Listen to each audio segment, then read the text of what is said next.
comunión. Y aquí se está diciendo eso, ¿no sabéis que sois templo de Dios? Y que el Espíritu de Dios mora en vosotros, mora.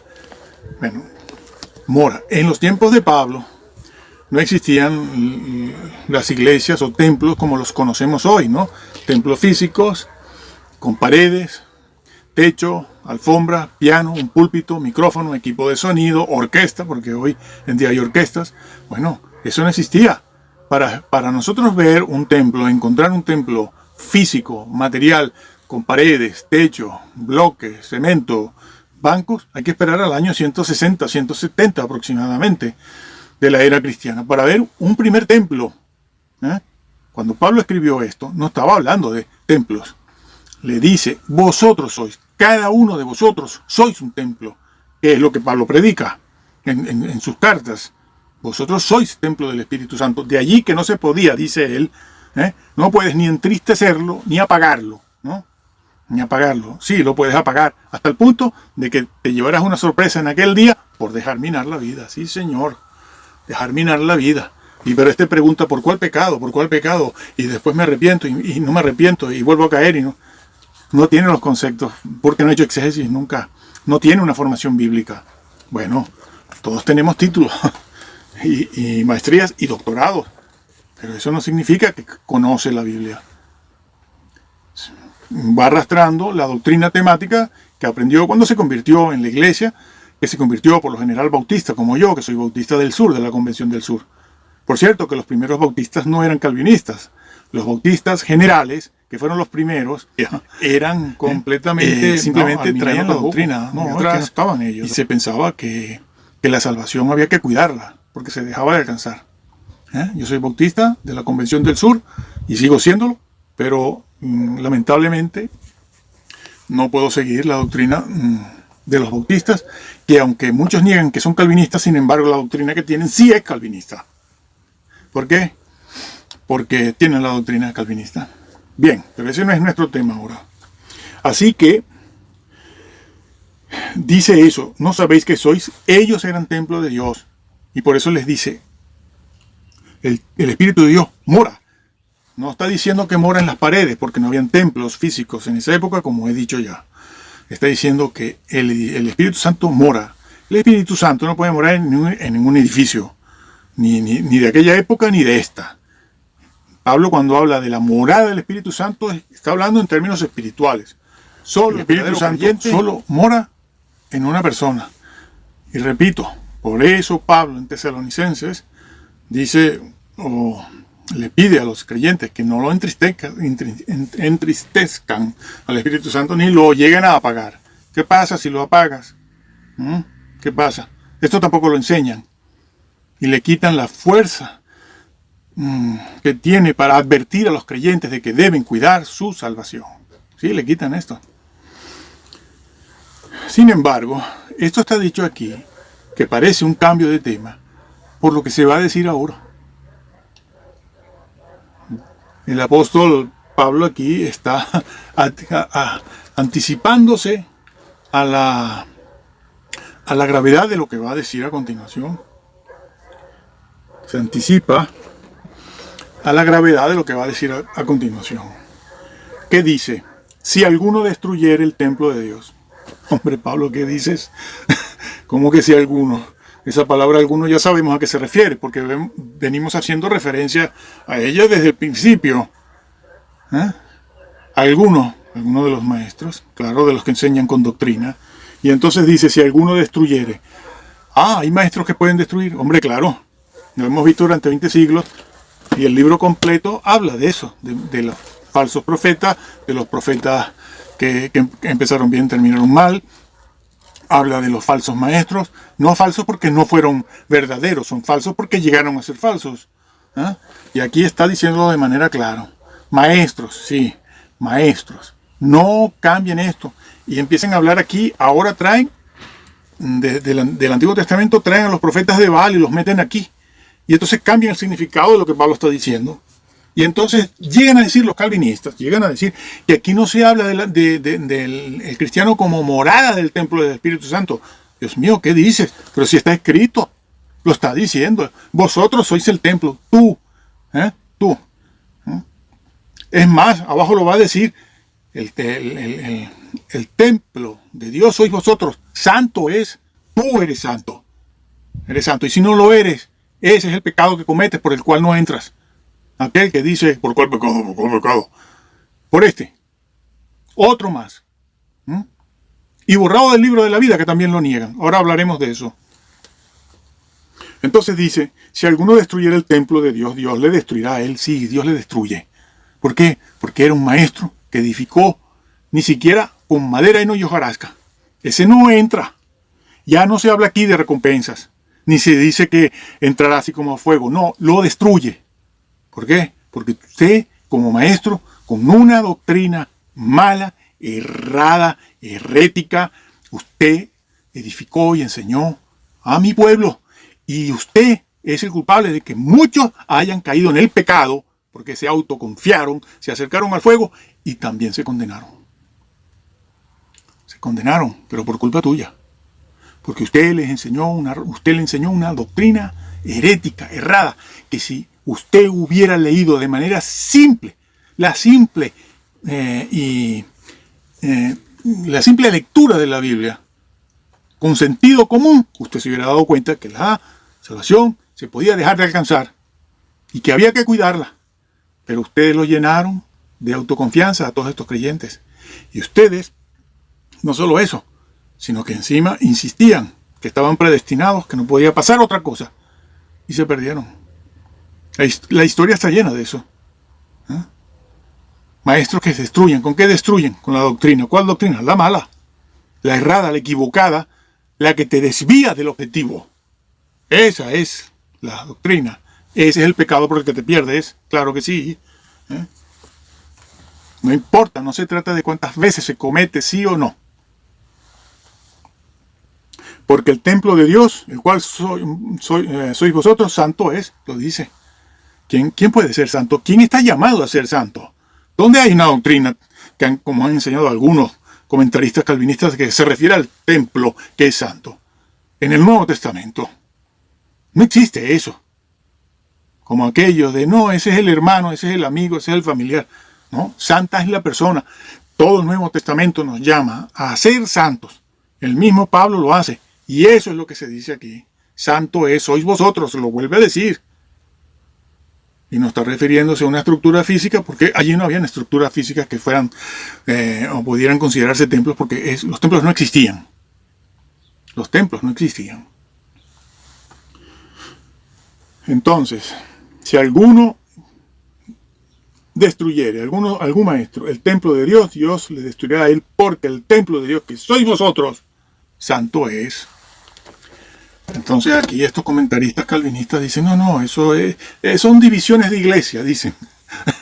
Es como se formó una división. Salieron de nosotros. Meten aquí ese versículo, ¿no? Sí, lo meten aquí. Apelan, se salen de aquí, van a ese otro, e interpretan ese, en base a ese otro versículo que dice por Pablo también, ¿sí? Que dice, salieron de nosotros porque no eran de nosotros. Una división. Bueno, eso es lo que quiere decir aquí. No, aquí no está diciendo eso. Aquí está hablándose de maestros. 3 tipos de maestros que construyen de 3 formas diferentes. Y se dice claramente las consecuencias que tiene esa manera, cada una de ellas, de construir con la doctrina la obra de Dios, y que tiene consecuencias para determinar si entra o no y cómo en el reino de los cielos. Está escrito. No metan aquí otros versículos para cambiar el significado. Está aquí, el que está aquí. Eso es exégesis. Claro, no quiero meterme en tiempos verbales, que si esto es un auristo, que si esto es un subjuntivo, porque entonces lo haríamos extremadamente largo, que lo haremos en algún momento, lo haríamos extremadamente largo. Nos interesa de inmediato la exégesis. Si hay alguna situación un poco dudosa, bueno, entramos en los verbos, si es un auristo, subjuntivo, indicativo, ingresivo, complexivo, si es un infinitivo, si es un participio presente, una acción continua, un imperativo que comienza, etcétera, etcétera, etcétera. Eso es necesario hacerlo, pero con lo que ya estamos viendo, ya se ve lo que dice. Sentido común. El zapato derecho va en la pierna derecha. Entonces, el versículo 18 lo dice: nadie se engañe a sí mismo. Si alguno entre vosotros se cree sabio en este siglo, hágase ignorante para que llegue a saber a ser sabio. ¿Por qué? Porque había muchos maestros. Y todos querían ser maestros. Es lo de ahora, ¿no? El pastor no me da púlpito. Sí, sí. Bueno, eso es lo que se dice aquí. Eso es lo que está dicho. Por cierto, que estos señores usan la lógica, no la teológica. Usan la lógica, no la teológica.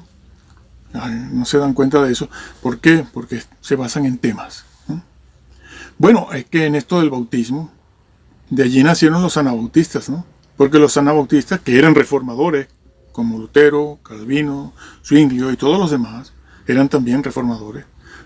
Estos anabautistas estos que más tarde llegan a llamarse así, anabautistas, al principio no lo eran, pero estaban entre ellos, entre Zwinglio, Calvino, Lutero, pero ellos querían se salían de Roma, eran ex sacerdotes, eran sacerdotes, muy estudiados, todos ellos estudiaban muchísimo. Entonces, hubo un grupito entre los reformadores que dijeron que no, que eso de bautismo de niños, no. Eso de bautismo de niños, no, que no se llegaba a la fe verdadera, a ser justificados por la fe y entrar en el reino y obtener la salvación simplemente por bautizar niños y nacer en una sociedad cristiana. Y entonces estos ex sacerdotes de entre los reformadores dijeron que no, que había que regresar a las fuentes. ¿A dónde? Al Nuevo Testamento, al siglo I. Y que había que instituir otra vez, regresar al bautismo de adultos. Y se es salvo por una decisión propia, de adultos, consciente, conociendo el Evangelio previamente. ¿Y qué pasó? Estos señores, hubo esa división entre los reformadores y allí nacieron los anabautistas. ¿Y qué pasó? Pues que Calvino y toda la plana mayor persiguieron a los anabautistas a muerte, sí. Y la Reforma creó su propia Inquisición. Existía la Inquisición católica, pero comenzó allí la Inquisición de la Reforma calvinista, de Zwinglio y Lutero y toda esa gente. Y se sabe por la historia que los muertos que ocasionaron, que ocasionó la Inquisición calvinista reformada, el número de muertos, de familias enteras, superó al número de mártires de los 2-3 primeros siglos. Se dice muy rápido, ¿no? Pero superó el número. Sí, señor. Y allí hubo toda clase de tortura. Los calvinistas y los reformados originaron toda clase de torturas. Morían quemados, morían desmembrados, en medio de torturas, morían ahogados, porque como creían en el bautismo de infantes, ¿no? O sea, una burla, una ironía, una burla. Morir ahogado con una piedra atada al cuello que te hunda bastante. Sí, así de crudo, y estoy siendo bueno, porque lo que está escrito por parte de ellos es terrible. Bueno, pues estos calvinistas de corte evangélico, protestante, adoran a esa gente, adoran esa doctrina, dicen que sí, que fueron ellos los que crearon esa cuestión de salvo siempre salvo, y dividieron y divorciaron todo lo que hemos ya explicado en otros vídeos. Allí nacieron los anabautistas, y la verdadera doctrina en ese sentido que nosotros tenemos como bautistas, de que el bautismo tiene que ser de adultos y se ha de después de que se recibe al Señor como Señor y Salvador, no es una doctrina calvinista. Esa parte de la doctrina, esa parte de nuestra doctrina, esa partecita, es de los anabautistas, de aquellos que los calvinistas y Ginebra y toda esa gente persiguió. Y no le dan el honor. Así que, ¿qué pasa con muchas de estas personas que adoran el calvinismo? Pues que la doctrina de ellos no se desprende de esta exégesis, ni de esta ni de ninguna, sino que tienen una doctrina que es humanista. basada en 4 verdades bíblicas nada más, particularmente encontradas en algunos evangelios, y no todo el evangelio, sino algunas cosas, ¿no? Y entonces, a partir de ahí, no hacen más exégesis y han hecho su cuerpo doctrinal, que lo han escrito, lo han publicado durante siglos. Pues ese cuerpo doctrinal y ese cuerpo de doctrina solo está basado en 4 o 5 versículos, ¿ah?, que vienen de la Reforma. Y entonces la gente cree eso, pero un cuerpo doctrinal pobre, muy pobre. ¿Por qué? Porque no se desprende de todo el contexto bíblico, ¿ah? Entonces, cuando van como ya son doctrinas fijadas, esas doctrinas humanistas están fijadas, son parte de grandes organizaciones y son creídas, cuando se viene a versículos o pasajes como estos, pues choca con la exégesis de estos pasajes, y entonces la gente no toma una decisión, porque ya tienen un vínculo afectivo, emocional, con esas denominaciones, y no pueden cambiar la doctrina, aunque aquí es claro lo que dice. Entonces niegan la verdad, la pisotean, por eso no entran.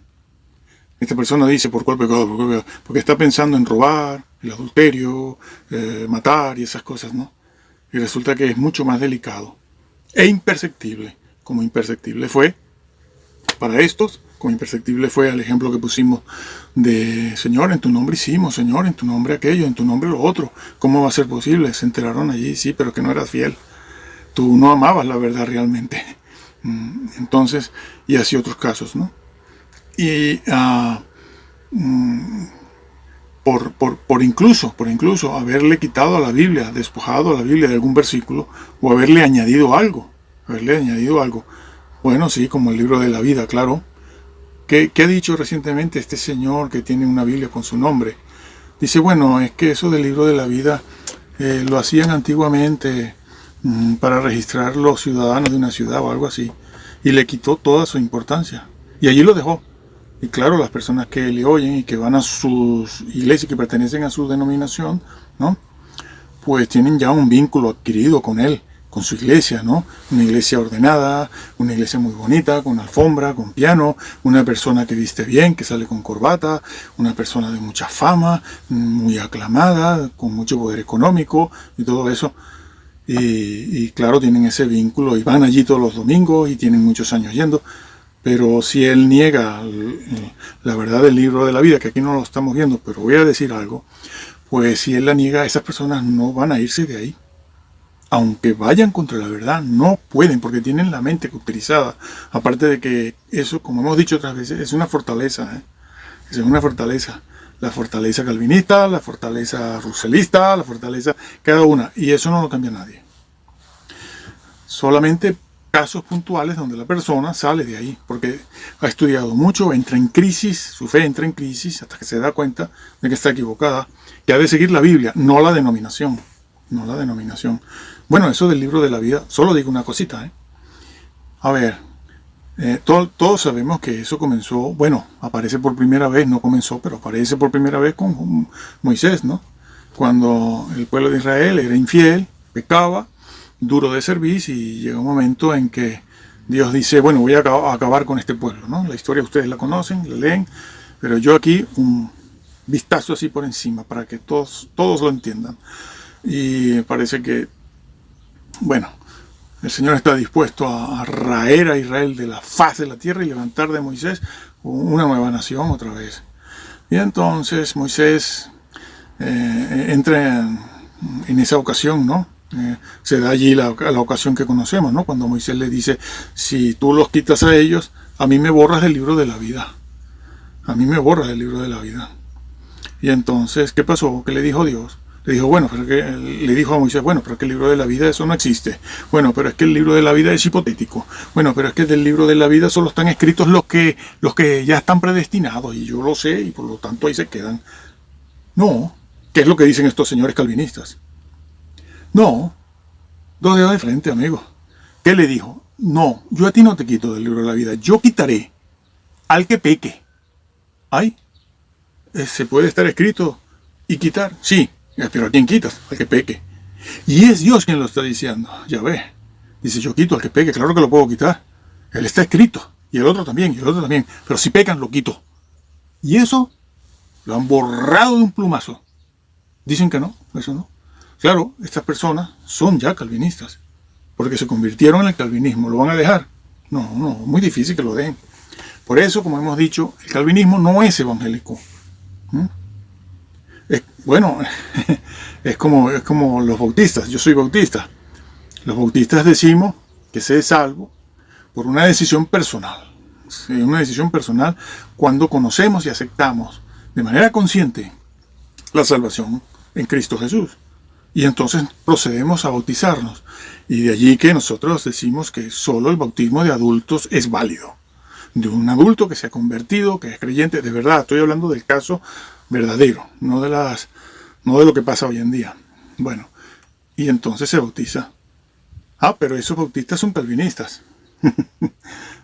Y resulta que están creyendo una cosa contraria al calvinismo, en ese sentido, porque el calvinismo, tanto Lutero como el señor Calvino, decían que era cristiano por nacimiento y bautizaban niños. Bautizaban los niños, había que bautizarlo como hacía la iglesia de Roma, a la que criticaban y critican, porque bautizaban niños. Pero perdónenme, la doctrina calvinista luterana también sigue enseñando lo mismo: se es salvo por el bautismo y por nacer en una sociedad cristiana. ¿No se dan cuenta de eso? Y son calvinistas, apoyan al calvinismo, pero en ese punto también, en ese mismo tema, critican a Roma porque bautiza niños. Pero si los calvinistas también lo fijaron en el siglo XVI. Ahora he conocido muchas personas que dicen, no, ya nosotros no bautizamos. Bueno, algunos no bautizan niños, pero esa es la doctrina oficial, la que creó aquel señor. Sí, señor, se creó allí. Una contradicción total. Poco les importa a los creyentes de hoy en día. Poco. Para darse cuenta de cuál doctrina es la correcta, quién la está enseñando y quién no. Por tus palabras serás justificado y por tus palabras serás condenado. No saben, estos señores no saben. Bueno, lo vamos a dejar aquí y vamos a seguir para las 4 o 6 personas que quieren conocer esta exégesis, y nosotros lo queremos presentar como clases de exégesis. Práctica. Necesitamos algo práctico, porque enseñar griego y enseñar cosas de la Biblia que no sean prácticas, que no tengan una aplicación para este momento, eso tampoco sirve. Estar contando cuentos y narraciones y la Biblia y navegar y tal, esto y lo otro, y Dios es muy grande, eso no va a ninguna parte si primero no le preceden otras cosas. Lean la Biblia y que el Señor los bendiga.